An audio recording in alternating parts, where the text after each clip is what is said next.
With only 2 weeks to go until Dragon Age the Veilguard finally releases, I wanted to put my thoughts together on why I think you, specifically if you are an RPG fan, should be excited about this game. Now, before we get into the video, thank you guys so much for all the support on the channel. We passed 300 subscribers. The next goal is 500. So if you guys love gaming news, if you like gaming reviews, specifically within the RPG genre, please subscribe to the channel. It helps me out a lot. I appreciate you guys. Now let's get into the video. Now, I do want to preface this with Bioware has not had a good track record lately. Their biggest mass game of this scale in recent time has been Mass Effect Andromeda, which came out to be a complete disaster and is on the exact same engine as Dragon Age the Veilguard. So you need to have a relatively good amount of skepticism there if this game is also going to be coming out using that same engine. Are there going to be a lot of those same problems with the Veilguard as well? That is yet to be seen. Also, if you guys don't like the art style, or if you're looking at this and you don't like the new way that they're approaching the combat in this game, I am completely understanding of all of that, and I definitely think if you don't want to play the game because of these reasons, that is completely valid, and this is a game you should probably skip if those things are going to bug you to the point where you're not going to be able to get immersed into the game and immersed into the story and the new gameplay that they're presenting with Dragon Age the Veilguard. And coming from someone who is a Dragon Age fan myself, someone who enjoys the previous combat, especially the combat in Dragon Age Origins, as well as the more brutal, gritty, dark art style that they went with, more of like that dark fantasy type of vibe, I am a little bit skeptical about this as well. I really want to get immersed into the game, so I'm going to give it a try because I think there are a lot of things in the upcoming Dragon Age, aside from these, to be very excited about. Now, the first thing I do want to talk about here, and it's not something directly for the game or the gameplay itself, but it's for Bioware, and I really think they're trying to get into people's good graces and kind of have a little comeback story with this game, at least in their own mind as of now,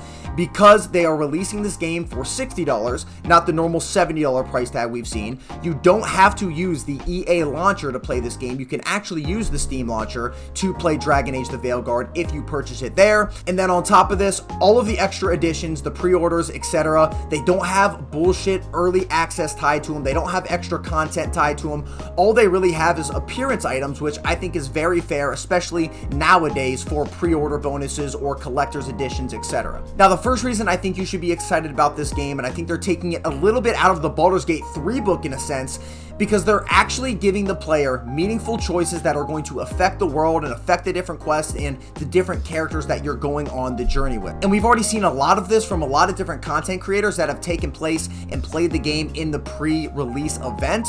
A lot of them have come out and said a lot of really good things about how the game is approaching the decision makings and how the world's actually changing, and the meaningful decisions that you're making as a character have real impact on the world and on your party members, etc. We have already seen things about bringing a follower or a different party member into combat, them getting completely bruised up and getting completely pissed off at the leader or you as a player. We have also heard different things about choices that you make that might destroy an entire town and have seemingly very consequential impacts on the world as a whole. We have also heard about a lot of the different endings. There's obviously the approval ratings with the different party members, villains, or other characters that you might see in the game, and I think all of this is very good. And I'm really hoping from what we have seen so far, this continues to be very consequential as you go through the game, and everything is very dependent on the player, and it has a lot of different replayability, and you really have to pay attention to what you do in the game because it will actually have impact in the world as a whole. And along those same lines with that pre-release event, they let these people play pretty much all day for like 6 hours straight, which a ton of games only give you 1 to 2 hours. Some will give you a little bit more, but most of these pre-release events are very limited. This one seemed very open-ended. They could do whatever they wanted. They could play through their lunch break for an entire 6-hour period, which is something we haven't seen, and it's a confidence in Bioware that I think really shows that I think they're confident that their game is actually good and not another disaster or mess like something like Mass Effect Andromeda was. Now, the next thing here that I think you should be excited for is they're not making this game fully open world, and I know that's kind of a shock. A lot of people love open world games, but what have we seen in games that were more open-ended and that were more handcrafted experiences that actually weren't open world?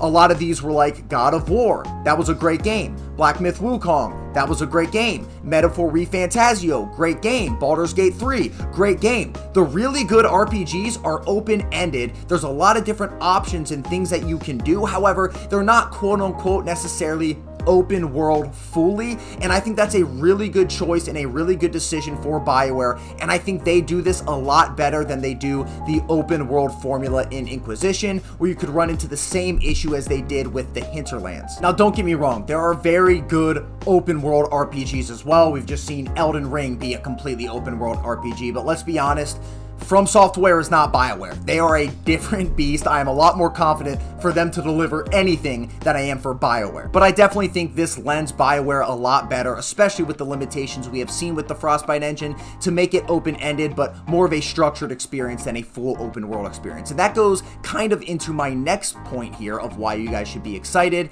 is because they have made a lot of updates to the Frostbite engine from things that we have also already seen with Dragon Age the Veilguard. All of the content creators that have played the game so far have said it is a very smooth and polished experience, that it is not littered with bugs like we have seen in recent years with Bioware. Now, this is a very good thing. However, I do want to mention that the content creators obviously didn't play the full game. We have seen games in the past do really well with the first 1 or 2 acts of the game, and then after that, all of the bugs and all of the issues start to show up. So that is very possible that Bioware has done that as well.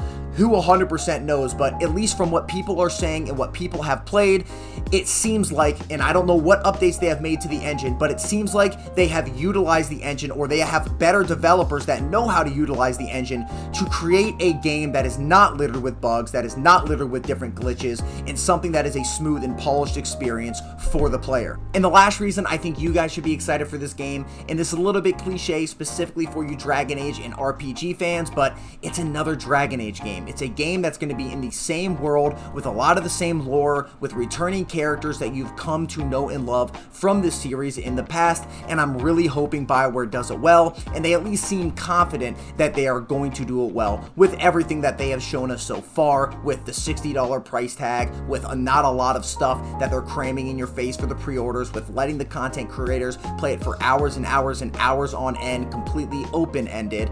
I am very excited for that and for their confidence going into this game. Now, if it is a shit game, if it is complete dog booty, butt cheeks, and ass, I am going to be the first person to say it. I'm going to review this game. I'm going to play the hell out of this game. I'm going to borderline try to 100% this game so I can come on here and give you guys my honest opinions and review of the game once it comes out, because like I said, I am skeptical about a lot. I do not like the art style. I'm hoping I kind of forget about it when I'm playing the game and I still get immersed into the world. I do not like the way they're changing the combat, although we still have had some relatively good feedback and people saying that the combat is pretty fulfilling for the most part, but I like the way they did the old combat a lot better. So there are a lot of things that I'm nervous about. That's not even to mention the engine, which even though they say there's not a lot of bugs, you never know if there could be stuff that pops up in later acts that people haven't played yet. So there are some things I am very skeptical about, that I am worried about, and I will give you guys my honest opinions once I play the game. But overall, this is why I do think, despite those things, you guys should be excited about Dragon Age the Veilguard. Thank you guys so much for watching the video. Please comment down below if you are excited for this game and why, or if you're not excited for this game and why. Is it some of the same issues or things that I'm skeptical about? Please like this video as well if you like the video, and subscribe for more. I really appreciate you guys. Peace.